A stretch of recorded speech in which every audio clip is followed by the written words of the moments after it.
This race has boiled down to really a defining moment in the history of Alabama.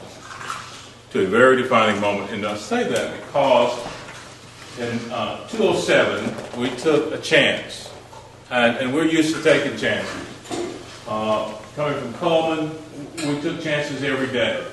As young African-American children in a community that was nestled in the southwest corner, where folks did not know we existed. You came through Coleman and you did not stop to say hello. And we heard that.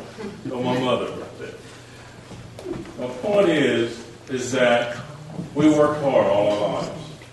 We worked as a community, both white and black. We worked in the fields together, and we cooperated with one another, and we trusted one another.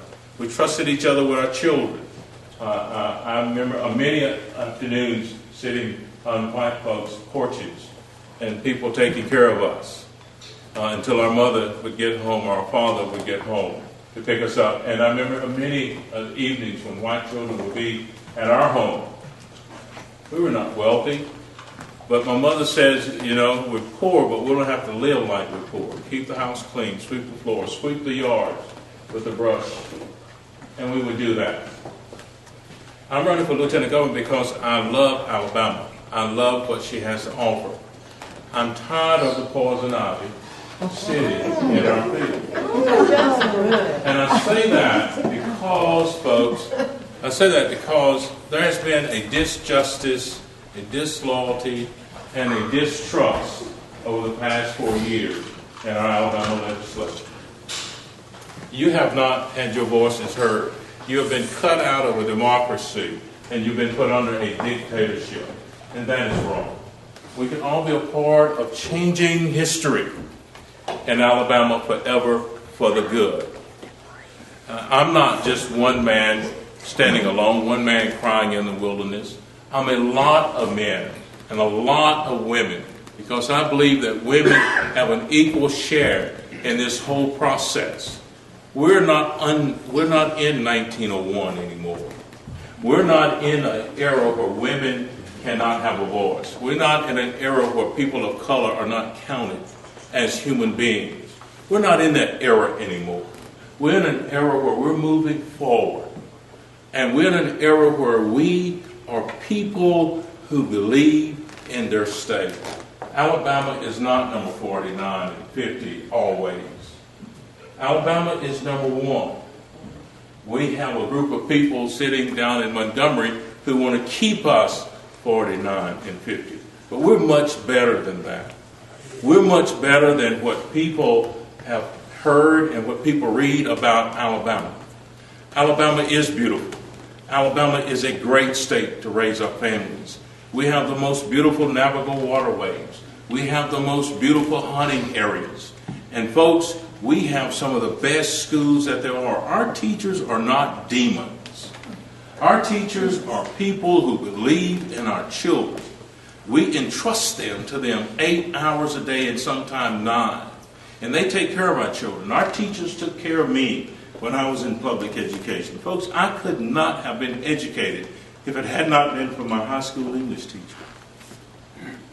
And every time I think about the sacrifice that she made for me, an African-American kid, she had 4 boys of her own, but she took the time and took money out of her checking account to make sure that James Fields could get a college education.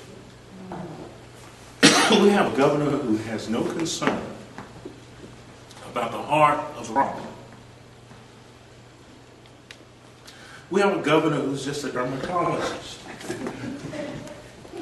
To him, the diagnoses are only skin deep.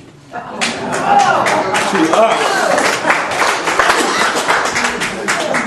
us, the diagnoses are deeper than that. The diagnoses go deeper inside of each one of us. And that's why we're Democrats. That's what we believe. When the Republicans talk about being conservative and all of this stuff, and then they want to identify themselves with one president or the other, They always skip over the bushes. I don't understand that. I don't know why they do that. Let me tell you, we're going to make sure that we expand Medicaid, whether it's Parker Griffith or whether the sitting governor stays there or not. We're going to do that. We're going to make sure that our education system is properly funded. We're going to work hard on that. If it's to an education lottery, we will do that. We will make sure that everybody in the state of Alabama who is eligible to vote will be able to vote on issues that affect them, not issues that affect someone like Dale Marsh or Mike Hubbard. We're not going to listen to those guys anymore because they make the decisions. They tell the legislators how to vote. And they will only vote the way that these guys tell them. And that's not representing you up here. Paul Sanford ought to be ashamed of himself. When he's there representing you, he needs to voice your opinion. Not Mike Hubbard's, not Dale Marsh's. They need to be concerned about your kitchen table. They need to be concerned about your children. Because this is the community that they live in. Ball the same way. Those guys should be working for you. But they're not, folks. I'm telling you. That's why you're going to see people like Anthony Daniels to Montgomery. People like Terry Jones to Montgomery. You're going to elect a new sheriff in McClurry. And then you're going to look at Horace Clemens, one of your newly senators, along with Mike Curtis, and others who are seeking to serve you. James Fields will make sure that small businesses will have monies and incentives to give jobs to their communities, to uplift the area in which they live. If it was not for small businesses, folks, we wouldn't have anything. We wouldn't have a thing to hang our hats on. So it's small businesses that keep our communities together. So that people like your tax assessors and your tax collectors don't have to struggle and find ways to create revenue to keep your counties going and to keep people employed. And that's why these guys give of themselves. So those things that we will do, we will make sure that the Medicaid is signed. We will make sure that there is some type of funding for education, and if it's lottery, we'll make sure that it's done properly. And then we're going to create jobs through our small businesses. We're not going to recruit industries from communist countries, bring them to our state, put them in the poorest county in our state, and say that we're creating jobs. Job growth is not up, folks.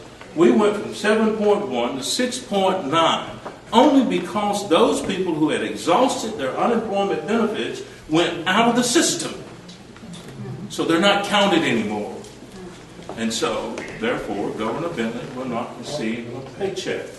Unfortunately, the lieutenant governor is receiving one. And I'm telling you, it's all poison. All ivy is not bad.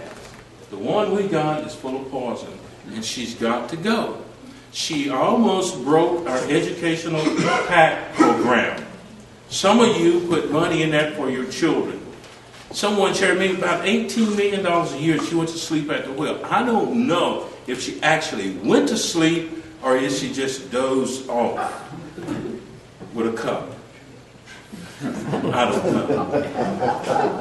But what I can tell you is that neither one of those two are willing to debate myself, nor Parker Griffith, nor Joe Hubbard. Because they believe in their mind that no matter what they do, as long as they run the President Barack Obama against James Fields, they can win. Well, President Barack Obama is not running for Lieutenant Governor in Alabama. He's not running for coroner. He's not running for Public Service Commission. He's not running for the Senate, nor is he running for the House. He's the President of the United States of America. We need to straighten Alabama out. We get Alabama on the right track. Folks, we can do better if we work together. Divided, we will fall.